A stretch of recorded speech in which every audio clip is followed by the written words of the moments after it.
Hi there, my name is Eli, the devoted day trader, because I am devoted to these financial markets. Today is Monday, October 2nd, 2023.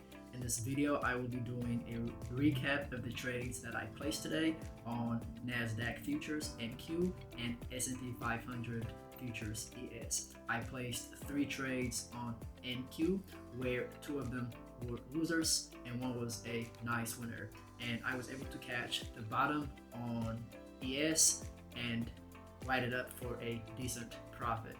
Before watching further, be sure to read the upcoming disclaimer. So this is a chart of NQ. I'm using NinjaTrader as my platform, and this is a 5-minute chart.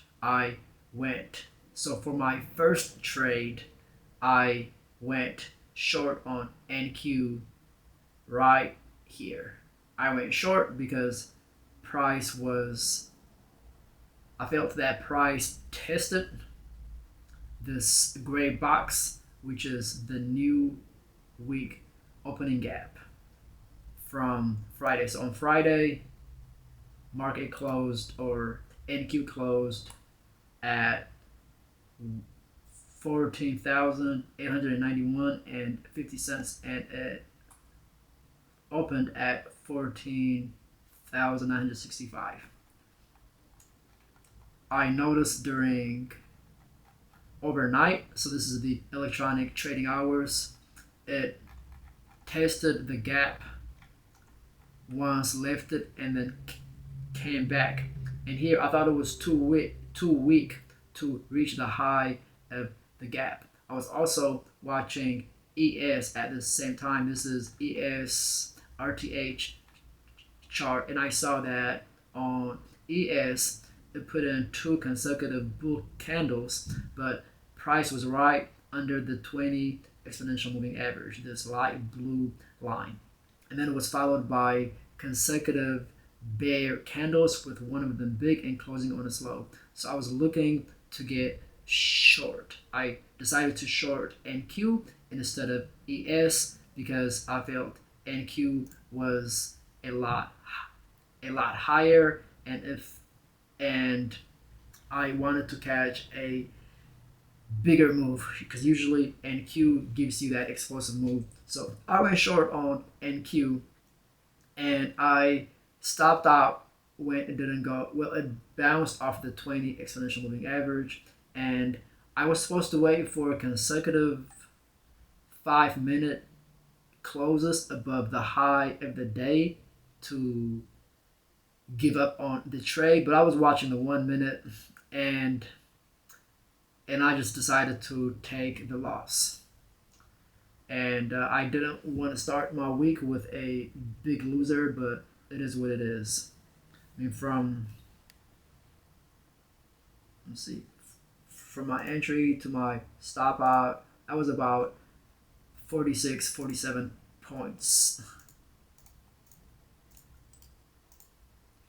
And I got back short on NQ because I was still short biased. And also, one more thing I noticed at the time on let me go to my other chart. At the time when I went short, price was at 50% of Friday's tail. So this is NQ. So at the time around here, it was around 50% of this topping tail. So I was expecting this 50% of this topping tail to act as resistance. So I went short, and I was also thinking a possible wedge or 3 pushes up. So this would be the first push up, the second push, the third push, followed by a strong bear candle. I went short. It did go in my direction, but it kept finding support at the 5-minute 20 exponential moving average. And when it popped up, I pretty much got out of the second short for maybe a 5-point loss. It was pretty much a break even. And the reason why I got out, I was watching the 1-minute chart, and I was keeping a close eye. So on the 1 minute at this candle was acting as resistance. So I call this the last bear candle before a higher high. And whenever I see that and price breaks below it, I usually imagine this box.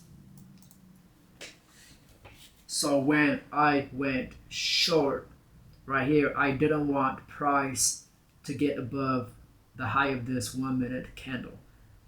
And when I noticed this candle came, it tested it, and when it gave me a small pullback, I just got out of the trade. So I closed out the trade. But as you can see, that there were no closes above the high of this candle, this bear candle right here, this 1 minute bear candle, no closes above it. Now right here, here it tested it, but no close above it, no close above it, no close above it. So I went short again when I saw that price was not breaching or closing above the high of this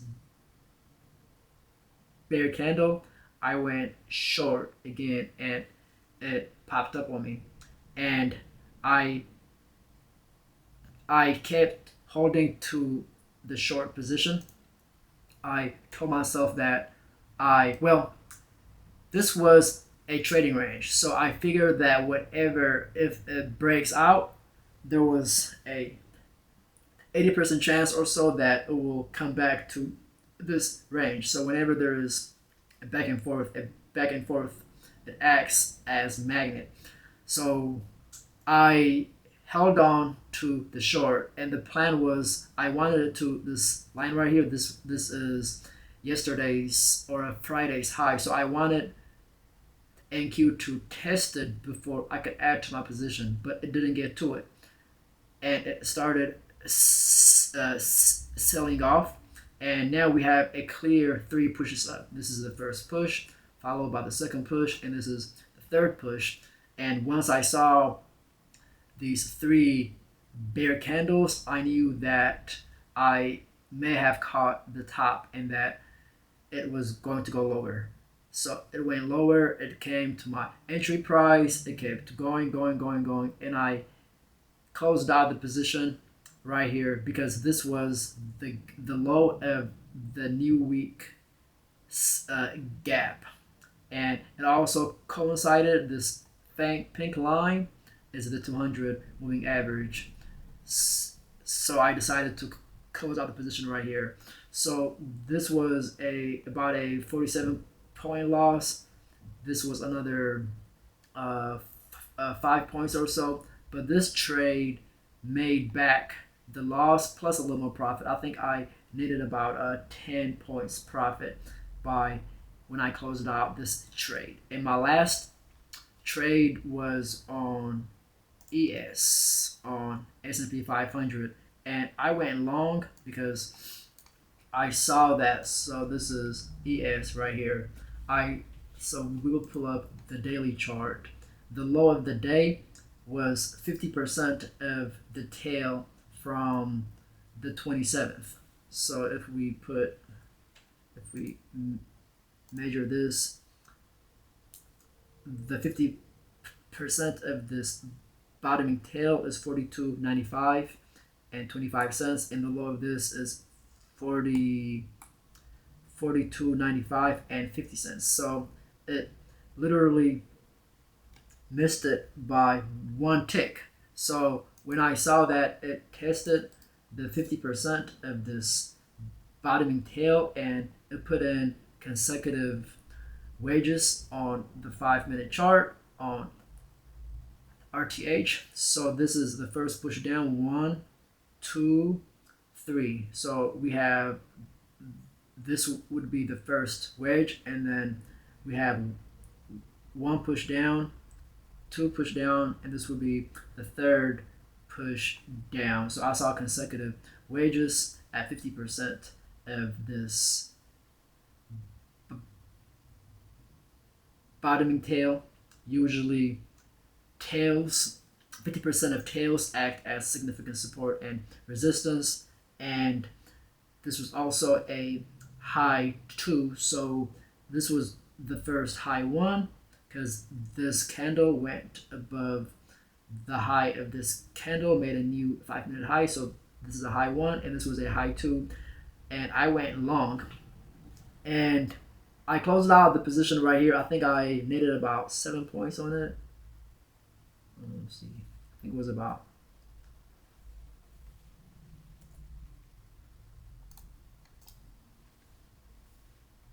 from my entry to my exit, about 6 points and 2 ticks. I closed out the position because I noticed that it was struggling, because when I went long, I wanted it to strongly break above the exponential moving average, but it kept hesitating, and also it was testing this breakout point. It was testing this breakout point, and I noticed that the bulls were having a hard time closing above this breakout point. So I closed out the position, and then after that I was pretty much done with my day. So yes, so these conclude the trades that I took today. I'm not really excited, or I'm not really content with the way I traded today, especially on NQ. I took 3 trades on NQ, and I usually don't like taking as many trades, but it is what it is. It was a green day overall, and yeah, if you like this video, or if you enjoyed it, or if you have any comments or questions, feel free to comment below, and I will see you guys on the next trading review. Peace.